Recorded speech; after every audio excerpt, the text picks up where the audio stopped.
माय माऊली नमस्कार. 18 पुराणातील एक पुराण श्री ब्रह्मवैवर्त पुराण महात्म्य कथासार अभिवाचन करत आहे. अध्याय 14. प्रथम श्री विष्णूला नमस्कार करून प्रारंभ करते.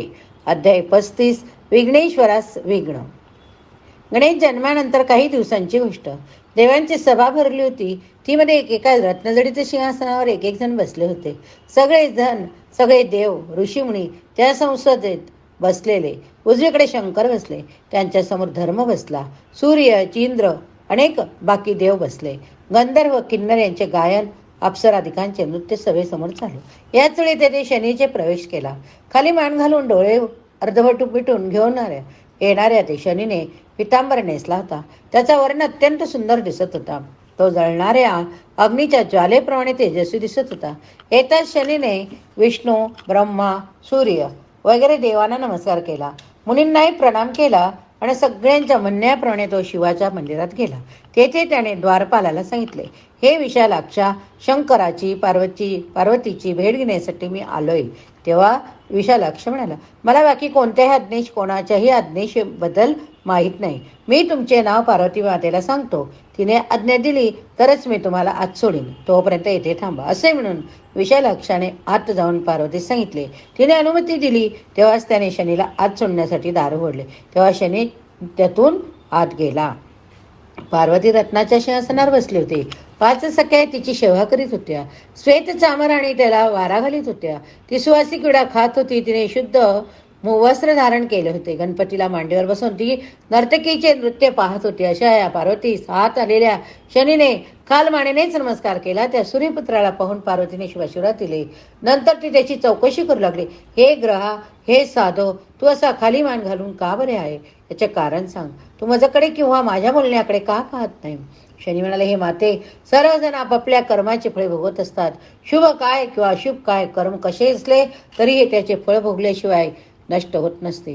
त्याचे चांगले किंवा वाईट फळे प्रत्येक जीव भोगत असतो. हे शंकराच्या वल्लभे, म्हणूनच तुमच्या समोर न सांगण्यासारखी गोष्ट असून तुम्ही विचारली म्हणून सांगतो. मी लहानपणापासूनच श्रीकृष्ण परमात्म्याचा भक्त होतो. त्याच्या ध्यानात माझे मन एकाग्र चालत असे. बाह्य विषयापासून मी नेहमीच वेगळा राहत होतो.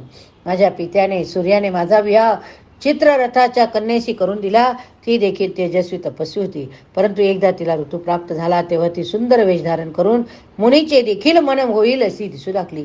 अशी ती माझ्याजवळ येऊन मला म्हणाली, माझ्याकडे पहा. स्मित करणारे आणि चंचल नेत्र असलेल्या तिच्याकडे मी लक्ष दिले नाही. हरीच्या चरणाचे ध्यान करण्यात मी एकाग्र झालो असल्यामुळे मी तिच्याकडे पाहिले सुद्धा नाही.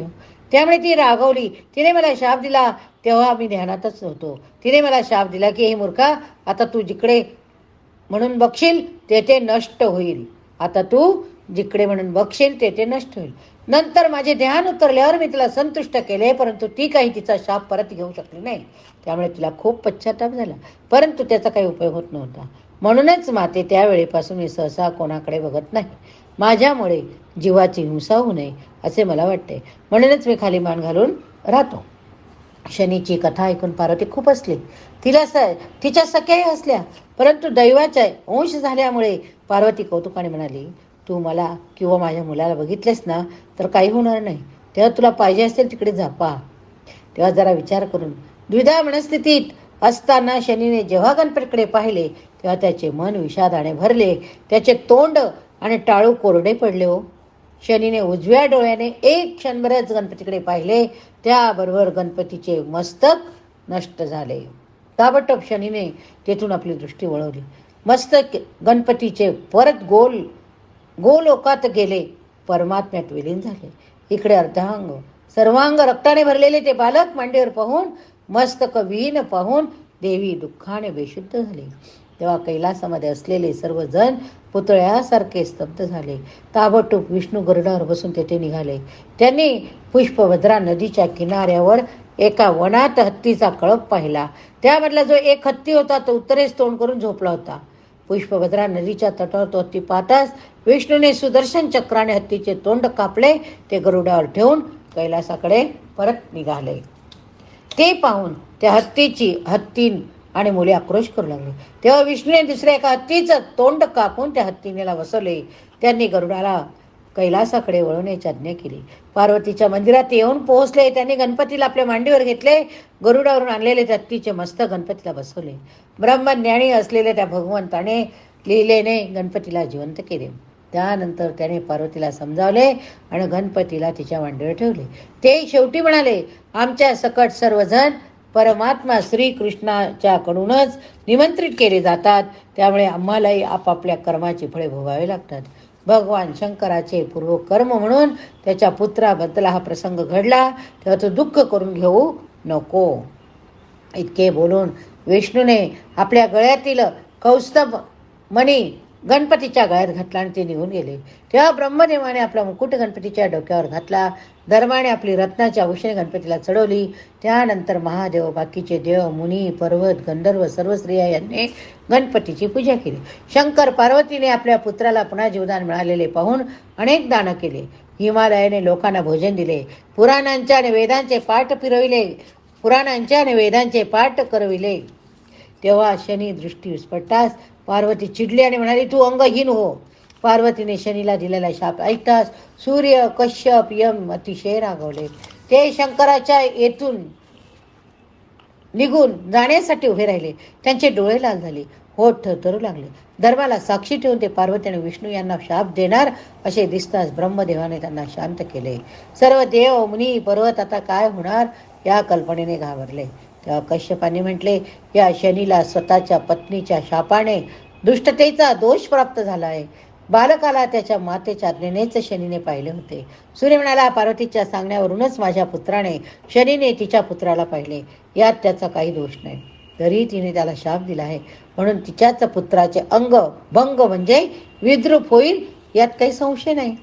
यमधर्म म्हणाला, गणपतीचे दर्शन घेण्याची स्वतः पार्वतीने शनीला आज्ञा दिली आणि आता त्या क्षणीच त्यासाठीच ती त्याला शाप देत आहे. तेव्हा अशा अयोग्य गोष्टीबद्दल जर आम्ही तिला शाप दिला तर त्यात अधर्म काहीच नाही. ब्रह्मदेव म्हणाले, पार्वतीने रागाच्या भरात स्त्री स्वभावाला साजेचा चंचलतेमुळे शाप दिला, म्हणून सज्जनाने तिला क्षमा करायला हवी. हे दुर्गे, तू देखील तुझ्या घरी आलेल्या निर्दोष अतिथीला शाप देऊ नकोस. अशा प्रकारे ब्रह्मदेवाने पार्वतीलाही शांत केले. तेव्हा पार्वतीने प्रसन्न होऊन शनीला म्हटले, हे शने, तू ग्रहांचा राजा होशील आणि हरीचा प्रिय बनशील, असा मी तुला वर देते. तसेच तू योग्यामधील इंद्र चिरंजीव असशील. आजपासून तुझी हरिभक्ती निर्विघ्न आणि दृढ होईल. हे वत्सा, माझा शाप फुकट जाणार नाही. त्याच्या प्रभावाने तू थोडासा खंज म्हणजे लंगडा होशील. इतके बोलून गणपतीला कडेवर घेऊन पार्वती स्त्रियांमध्ये गेली. शनी देखील तिला नमस्कार करून देवांमध्ये मिसळला. हे नारदा, अशी